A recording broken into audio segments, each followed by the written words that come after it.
Yesu ashimwe. Reka tuganire umutoya kubw'impamvu z'abantu bari bugaruke hano muri Kesha. Twavugaho umwanya muto tukaza gukomeza nijoro tubishobojwe na Mwuka Wera. Turashimira Imana iduhaye kongera guterana uyu mugoroba. Imana nihabwe icubahiro. Turongera dushimire kandi itorero kongera kuduheza umwanya mwiza nk'uyu no kudutekereza Revera ndetse n'itsinda riyoboye ivugabutumwa hano mu itorero bakadutekereza kugira ngo tubane. Imana ibaheze umugisha. Turongera kandi dushimira Imana no kubana n'umushumba kuturuka Kayore kuva ejo twari kumwe hano n'uyu munsi atubera umugisha mu magambo y'Imana ari kutuganiriza. Imana imuheze umugisha. Reka dusome ijambo ry'Imana. Dusomere mu gitabo cy'ibyakozwe n'intumwa igice cyaho ni cya 13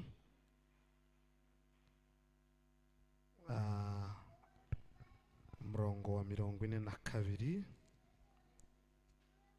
kugeza kuri 44. Byakozwe n'intumwa bice 13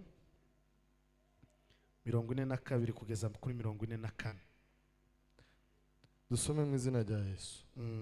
Bagisohoka barabinginga ngo bazongere kubabwira ayo magambo ku isabato ikurikiyeho. Iteraniro risohotse benshi mu bayuda n'ababakurikije bakubaha Imana bakurikira Paulo na Barinaba nabo bavugana nabo barabahugura ngo bashishikarire kuguma mu buntu bw'Imana. Amen. Ongera usome utangire neza, usome ugeze kuri 44.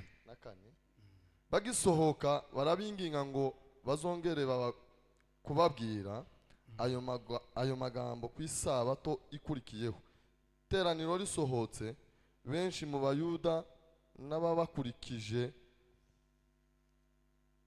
bakubaha Imana bakurikira Paulo na Barinaba nabo bavugana nabo barabahugura ngo bashishikarire kuguma mu buntu bw'Imana.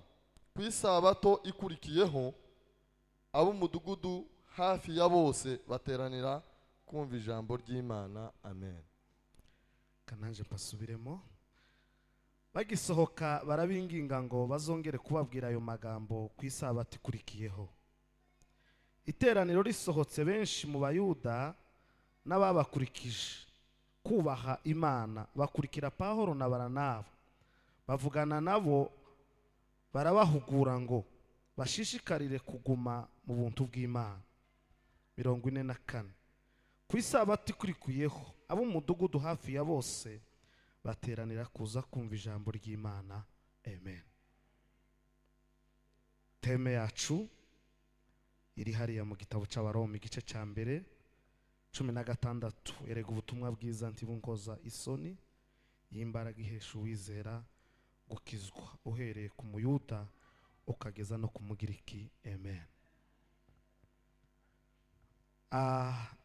Teme baduhaye yatubwiye kuko inyungu z'ubutumwa bwiza niyo baduhaye kuganiraho. Twagize Imana turi kumwe n'abarimu bashoboye cyane kurenza uko twebwe tumeza bakaba bodusobanurira cyane. Aya magambo dusomye mu gitabo cy'ibyakozwe n'intumwa, uyu ni umwe witwa Paulo cyangwa se uwo bakunze kwita Paulo, wahamagariwe kuvuga ubutumwa bwiza ariko nawe uri mu babonye inyungu z'ubutumwa bwiza. Wagiriwe amahirwe aronka ubutumwa bwiza. yakomeje kubivugaho Revera cyane Pawulo yari kure cyane, ari mu bibi, akora ibidahwanye n'iby'Imana ishaka. Ariko Yesu Kristo wa wundi batubwiye, baratubwira ngo ni umunyembabazi, kubera kuko yaturangirizaga mu mbabazi akaturebera mu mbabazi, akareba wa wundi wakoraga ikibi akamuhindura muzima, akadutandukanya na bwa buzima bw'isi tukaza mu buzima bw'ubumana. Semeni haleluya. Niwe uyu nawe Pawulo yakuye ku buzima, amutandukanya n'isi, amuhuza nawe, ahinduka intumwa yo kugira ngo itangaze ubutumwa bwiza. Semeni haleluya. Iri jambo twasomye hano mu gitabo cy'ibyakozwe n'intumwa, uru ni rwo rugenzi rwa mbere Pawulo yakoze aja mu butumwa. Yari ari kumwe n'umukozi w'Imana witwa Baranaba, berekeza muri Antiyokiya y'i Pisidiya, baje kuvuga y'ubutumwa. Usonye neza igitabo, Bibiliya itubwira kuko babagiye ari nk'abantu bahamagariwe, bafite inzara n'inyota yo kuja kuvuga ubutumwa. Ariko iyo bakageraga bagiye kubabwira ubutumwa bwiza, barabasuzugura, babatesha agaciro gake. Babanza kurangiriza Pawulo mu bibi yabagamo, ntibamenya kuko amaraso ya Yesu yagize agaciro ku buzima bwe. Semeni haleluya. Nizo revera yatubwiye, abantu bashobora kuba bakiturangiriza muri bimwe twahozemo, ariko wa wundi wabaga mu bibi kuri twe, kubera Yesu ari umunyembabazi, urya mubi yarafuye ahubwo hakazuka undi muzima, ari utanga ubutumwa bwiza. Semeni haleluya. Pawulo nawe babasuzuguza, Bibiliya yarambwiye ngo babasuzuguza ijisho, tibana bicaza ngo babicaza inyuma cyane, tibabaheza agaciro, barabasuzugura, babatesha agaciro, babona kuko muri bo nta butumwa bwiza bwoshobora kuvamo ngo bagire icyo bamarira abantu. Haleluya. Semeni haleluya. Mukurikirane mvuge umwanya muto kugira ngo tuze kwitegura, tuze kuba muri keshi. Semeni haleluya. Tibabaheza agaciro, bakabarebera mu zanyuma zarangiye, tibamenye kuko wamuririmbyi yaravuze ngo ni mundeke ndirimbe ngo nahuye na Mesi. Semeni haleluya. Hari igihe abantu tujana nabo, tugakorana nabo, bakibwira ko tukiri inyuma, ariko batazi kuko twahuye na Masiya. Semeni haleluya. Wa munyembabazi batubwiye uzuturangiriza mu buntu bwinshi, akaturangiza mu mbabazi. Pawulo na Baranaba aho bari babasuzuguza iryo jisho, ntibabaheza agaciro, ariko Bibiliya yarambwiye ngo bagiye gusohoka, umugaragu w'Imana Yesu yarakuye kure cyane, wari mu ivata ry'ibyaha, wari umaze guhindukira, ariwe Pawulo, ngo yifuza kuma mitorera, arababwira ngo nimumpe umwanya muto gusa, ngira ijambo mbwira bateraniye hano, nimara dutahe. Semeni haleluya. Ubutumwa bwiza ntibukoze isoni. Pawulo ngo arahaguruka aho ngaho mu iteraniro, avuga umwanya mutoya, arababwira ngo uyu mubona, Bwana sifiwe. Semeni haleluya. Uyu mubona sinemereraga abantu ko bavuga Yesu Kristo. Nari umwe mu bagizi ba nabi bagwanya abahamya Yesu Kristo. Ababwira urugendo uko yafashwa i Damasiko, ababwira uko zagenze. Pawulo arababwira ngo amahoro y'Imana abane nawe. Semeni haleluya. Nta gice yasomye, nta gitabo yagize, usibye kubabwira kuko yavuye ahabi agenda heza, ava mu ivata ry'ibyaha, ati nanje ubu ndi umuragwa bimwe jambo nababwiye ngo kimwe mu nyungu z'ubutumwa bwiza nuko twabaye abaragwa b'Imana. Semeni haleluya.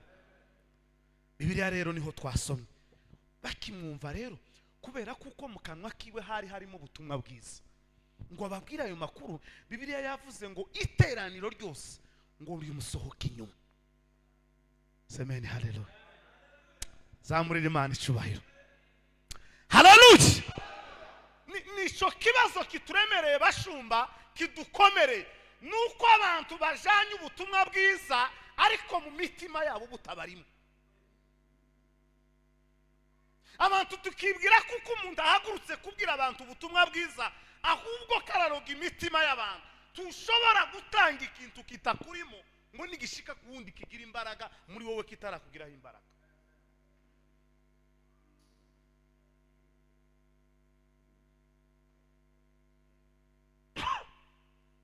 Semeni haleluya. Ntibizoshoboka, sinshobora kuza kubahamiriza Yesu Kristo ngo mbabwire imbabazi ziwe n'urukundo rwiwe ntarazibona mu buzima bwanje. Sinobazanira ubutumwa bwiza butarabanza kugera muri jewe. Ikituremereye kidatuma tubona inyungu z'ubutumwa bwiza, nabiyita intumwa nziza ariko batabifite. Paulo yaranditse aravuga ngo abo ngo ni intumwa z'ikinyoma.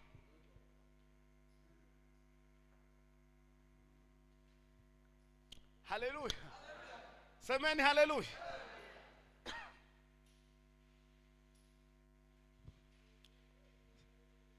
Atukuse. Ariko Paulo kubera kuko muri we yari amaze guhinduka, yari yahindutse, yari yabaye undi musha, bituma n'amagambo yiwe yoryohera abantu kubera kuko muri we harakanwa n'umutima. Bwana sifiwe. Yesu Kristo yarabivuze muri Matayo abwira abafarisayo, arababwira ngo mwandyarya mwe, icyo tuzadufa namwe ni iki ngiki, ngo nuko muza mumpamya ku kanwa ariko imitima yanyu tizima. Bizimana tawe ta muhungu wano wese twoha mikoro ngo ananirwe kuvuga Yesu. Umuhungu wacu utagwaye waje ari udafite ikibazo, inzu yishuwe, wonanirwa kuvuga gute? Tawe ta mukobwa nta mudamu twoheza mikoro ngo ananirwe gutera ikorasi. Tibishoboka. Aravuga ngo icyo so dufana muzamumpamiriza ku kanwa ariko imitima yanyu tizima.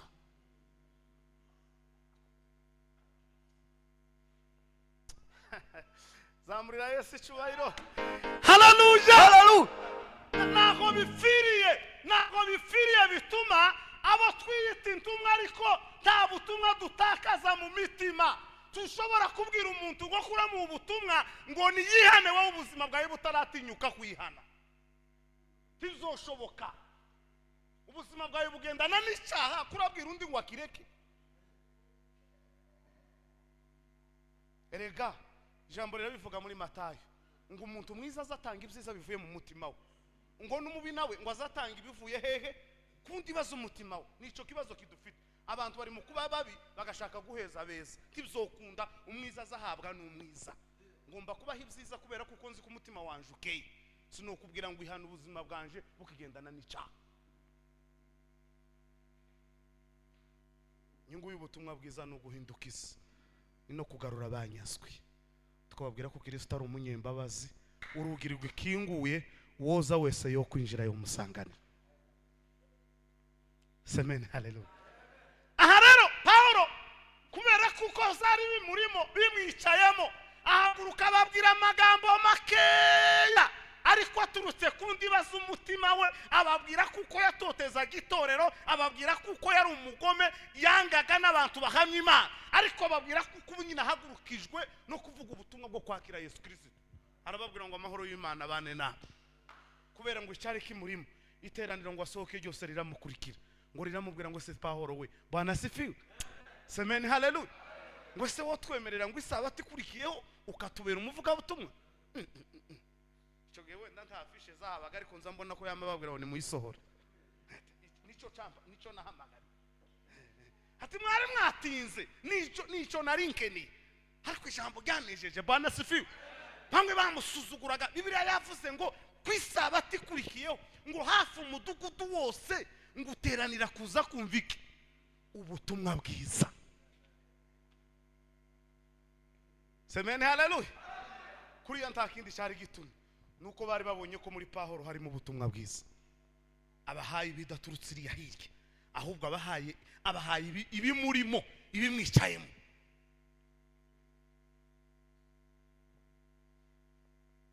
Niyo tambari turembereje, nico kibazo kituremere nuko umuririmbyi ashobora kuririmba indirimbo akazavuga ngo amaraso ya Yesu yajeje ibyaha ariko mu buzima bwiwe amaraso ya Yesu ntacareze.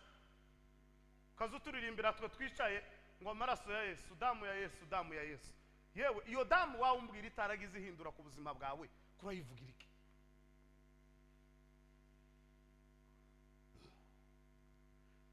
Ariko Paulo kubera kuko yari yabibonyemo imbaraga, Yesu Kristo wamuhamagaye. Bwana asifiwe.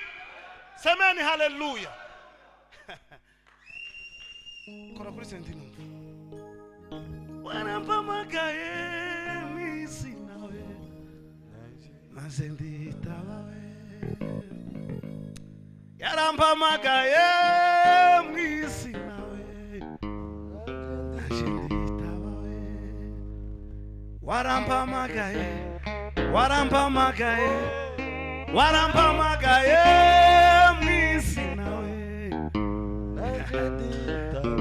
Zamuri Imana ishubahiro. Haleluya. Paulo yibuka ko yahamagawe, aravuga ngo yari yamuhamagaye ngo Sawuli we, Sawuli, Sawuli, Sawuli, Sawuli. Jore verabaye nkabivuga. Bwana asifiwe. Amen. Sawuli, Sawuli undenganyiriza iki? Paulo arababwira ngo nanje nari umugome murabo, nagiraga gutya, nanje kwihana byari kure kuri nje, nanje kwicana byari bigufi, nanje kugira gutya, ariko unyine Yesu Kristo yampinduye umwe mu butumwa bwiza. Garukira Yesu, umuntu azatanga ikimurimo kigatuma nundahindukira. Semeni haleluya. Amen. Kigatuma nundahindukira. Ikiturembeje kinatwishe nuko abantu batanga ibitabarimo.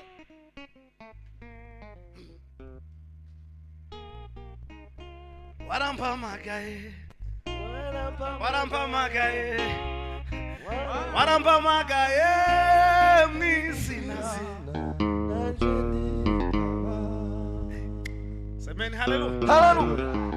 Wumvishije ijwi ry'Imana ari guhamagara kuba umuntu w'ubutumwa bwiza. Dufite intumwa z'ibinyoma zidatanga ubutumwa bwiza, zidatanga ubutumwa bwiza. Efra bivuzeho ikuri gusigaye kumera kibi hagati mu bantu, ariko kwahagahambwa ijambo, ariko ukuri mu mitima y'abantu kuranzwe, mu mitima y'abantu kurasuzuguwe, mu mitima y'abantu guteshejwe agaciro. Kandi nta munsi ubutumwa bwiza bwigeze bushorerana n'ikinyoma. Ubutumwa bwiza aho buva bwera mwitangira ukageza mu zahisho, ni ukuri kuzuye, ni ukuri kuzuye, ni ukuri kuzuye, ni ukuri kuzuye. Iyi Bibiliya yose neza neza, impapuro zose uko zingana, ni ukuri kuzuye kutavanga. Yarabivuze Yohana, aravuga ngo wezwa yezwe, ngo wanduye umutima nawe agire gute? Yanduye. Reka tugomba kubabera kuko waduhamagaye nawe nuwe. Iteraniro ryose ngo rimusohoka inyuma riramubwira ngo Paulo we, nimutwemerere, nimutwemerere. Ntabwo twari tuzi kibabitsemo, ntabwo twari twabonye icicaye muri mwebwe. Abantu barangiriza abandi iriya, akazamutekerereza kibiriya mu kajembwe, akamurangiza kibubembe. Ongera utekereze ngo ese Yesu ntiyo baramusuye agahura na Yesu. Uyu musuzuguza ijisho utaramenya ikimuri, ariko bamurangiza bakabona adafite, ariko baramubwira ngo tubabarije, ntitwari twamenye ibibabitsemo, mwo twemerera isabato ikurikiraho mukaba bahani wacu. Cyo kigaragaza ubutumwa bwiza ni uguca bugufi. Paulo arababwira ngo ni amahoro y'Imana. Ico nico twahamagare. Isabato ikurikiyeho mukubita ingoma abantu bazitabe. Bwana asifiwe. Ngo hafi ngo umutukutu wose. Semeni haleluya. Umutukutu wose nguteranira kuza kumva ubutumwa bwiza. Ntabwo ibitunaniye ari izindi nzira, ahubwo ibitunanije nuko dutanga ibitaturimo. Impamvu tutabona inyungu z'ubutumwa, impamvu imitima yacu idahindukira, twari ko tubiganiraho na Revera nijoro. Dufite bamwe babujije abandi kwinjira, bitwa ngo ni intumwa, ariko zintumwa z'ikinyoma. Babujije abandi hariya ku muryango azarugurukamo yasangamo runaka, akavuga ngo uriya turabana, turakorana, tuzatugendana, biriya byose nubwo azazijisha akagira gute turaba. Igituma nkizwa ni giki? Uriya evangeliste kuriya nawe aravuga iki? mfite ama message yiwe ya ari kuntereta ikindi gihari niki ndamusha ndinjira ngo ampeze ubutumwa bwiza nidusoza nyandikire message kugira tubona safini ubutumwa bukaba bugize gute burangiritse.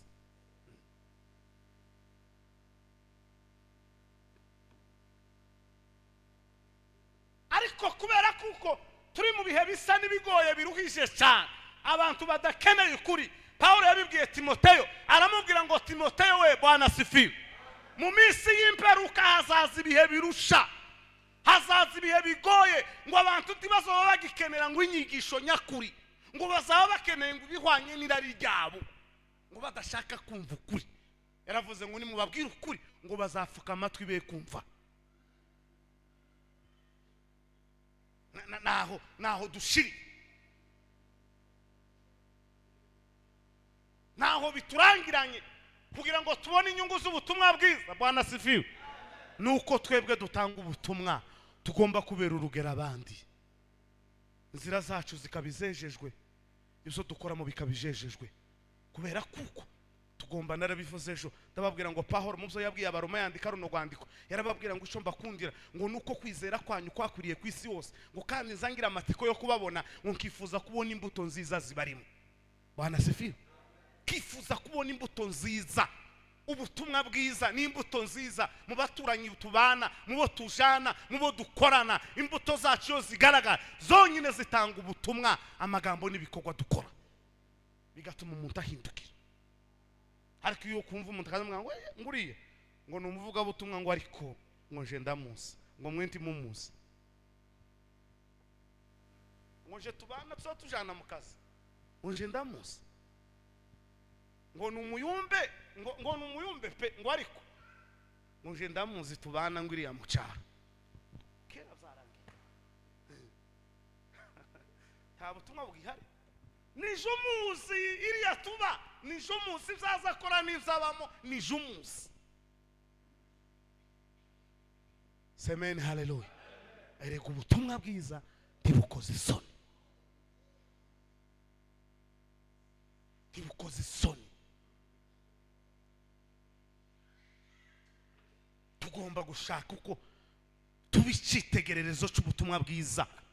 Paulo yabivuze aravuga mu minsi ya nyuma, na Yakobo yarabivuze, Petero aravuga ngo icyo gihe abantu bazaba babigisha bashaka indamu zabo, ntabwo bazaba bakicigisha kubwira abantu ngo bahindukire, bazaba babigisha bakeneye ibibarimo kubibaheza. Niyo mpamvu umuntu ari mukuza atakora muri ambasade, ataba muri UN, akaza gushuka ngo akira visa, yarayibuza amazi imyaka 10 hano, ngo ariko uyu mugoroba ngo ndaguha visa. Ni gute no guha visa imyaka 9 irageze hano? Ngo nyiguhe nje uko kurabona ndashaka kugenda. Ariko yagira guke kandi amatura kazamameneka hano, ngo ni gitaramo kibaye se, ngo waciye ubuhanuzi ngo amaviza araje. Amaviza ukorana na UN se? Visa ntashatse n'umugore n'abana na mama dupfiri igitengera imyaka 9 kirakubita. Nitwe se tudakeneye kuja abandi bari mukusha, ngo nimara ndaje ndabibasingirije Gasarani ngo akira visa wayimpaye ukareba ko ntagenda.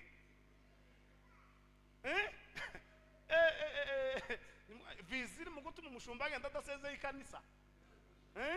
Ari mukuru arayibonye ucakaza yandika ku rubuga ngo amahoro yarenguse kare.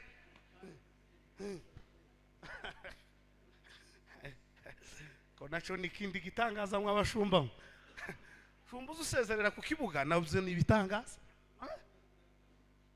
Bakuragije intama kurasi kutazubaka iruri zizocika, imbwebwe zizinshira. Kwazure mukausa ngo araho tugiye. Yo dunia watupeleka wapi?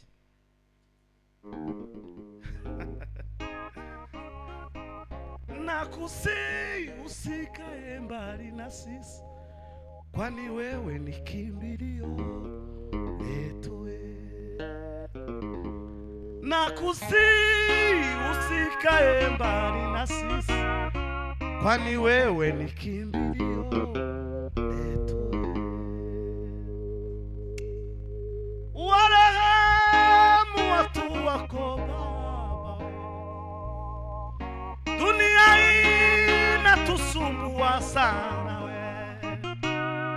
kimbilio letu ni wewe, Mungu wa vizazi vyote. Kimbilio letu ni wewe, Mungu wa vizazi vyote.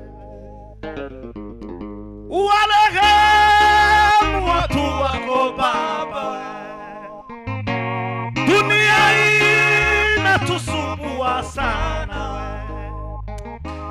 Kimbilio letu ni wewe, Mungu wa vizazi vyote. Kimbilio letu ni wewe. Samulimani shubahiro. Haleluya! Haleluya! Sameni haleluya! Haleluya! Yesu Kristo we mombele kasime tambro deva. Watu watakufa mpaka nini? Vilio mpaka nini we? Dunia we watupeleka wapi? Dunia we tugire nitumara tunasengereni wacu ruguru yeme. Bwana sifiwe. Amen. Semeni haleluya. Haleluya. Watu watakufa mpaka nini? Dunia watupeleka wapi? Dunia inatusumbua sana.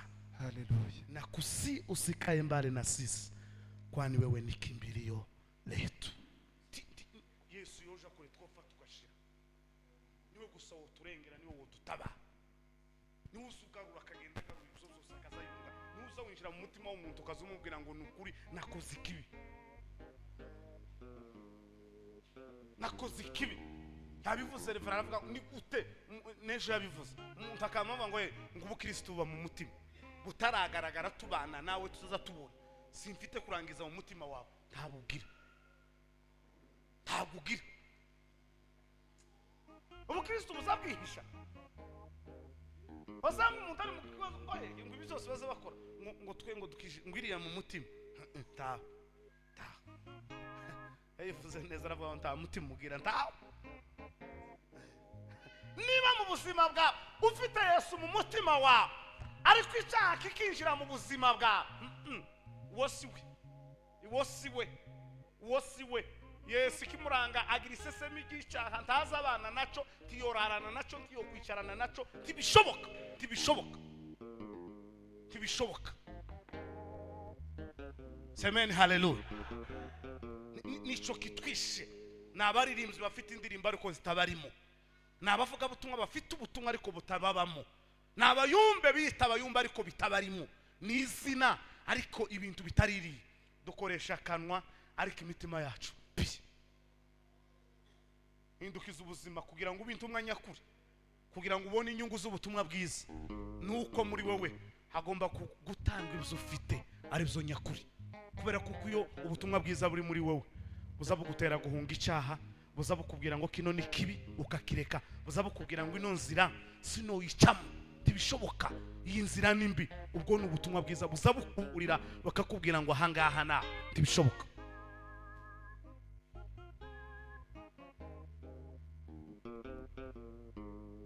Semeni haleluya. Dasosh. Haleluya. Umuntu ubutumwa bwiza buzabuturbera inzira tugeza kwa data.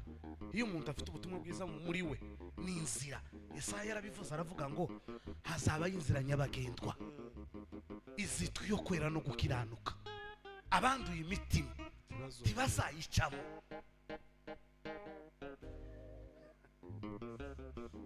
Emwe bagenzi dukunda dufatanije urugendo, namwe bayobozi bacuwe ndetse n'abapastori, namwe bakuru b'idini nimuze tugire inama, mbese uko mubona,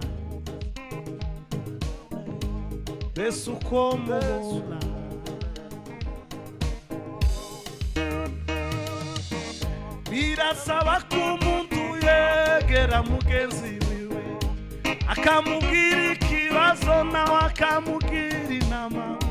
Ikibabaje ni kimwe kandi giteye ubwoba, uko kuja mu ijuru ntawe uzajana mugenzi we. kuja mu ijuru ntawe uzajana na mugenzi we. Hahirwa abashavura kuko bazahozwa, hahirwa abagwa neza kuko bazaragwiza, ab'imitima iboneye hahirwa we abashavura kuko bazahozwa, hahirwa abagwa neza kuko bazaragwiza, ab'imitima iboneye. Haleluya! Bana sifiwe! Ubutumwa bwiza bugomba guhindura wewe kuko kuja mu ijuru n'umuntu ku giti cye. Amen.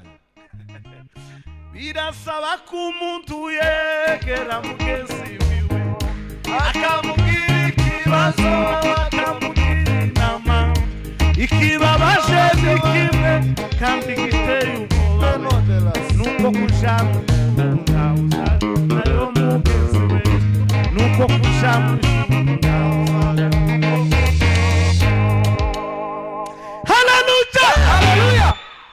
Kuja mu ijuru tukazabazwa nuko waje gutarama ngo nguriye ngo namwe wamwinginze gutese tiyabonye afishe ntiyufisha amatangazo. Kuja mu ijuru n'umuntu ku giti cye. Hari ijambo Revera yavuze ngo umuntu niyo wabuka ikikoreye icyaha umuntu icyoca muri kariya karyango tibishoboka. Iyo ubuzima bwawe bwejejwe bugasa neza, tuzota ibituremereye byose bisa nabi bidafite isuku, twinjire kwa Yesu. Yesu n'umunyesuku arasa neza, tubone kwinjira muri Rembo Siyo. Amen. Bana sifiwe. Haleluya. Pawulo atanga ibyayo bimurimo bibera abantu, bituma abantu baza birukanka basagarira cyane nk'inka zije kurya umunyu, ziza zihuta zirahurirana zije kureba icyaba. Ngo Pawulo abaheza ubutumwa bwiza, ababwira ukuntu ubutumwa bwiza budakoze isoni, ababwira ukuntu ubutumwa bwiza ari ubwo kwizera, ababwira ubuntu ubutumwa bwiza bukomeye mu mitima yabo ngo hindura icyo bukora. Mwene data, hindukira wowe ubuzima bwawe, nibumara guhindukira buzobera abandi ubutumwa bwiza. Ijambo ry'Imana rituganze.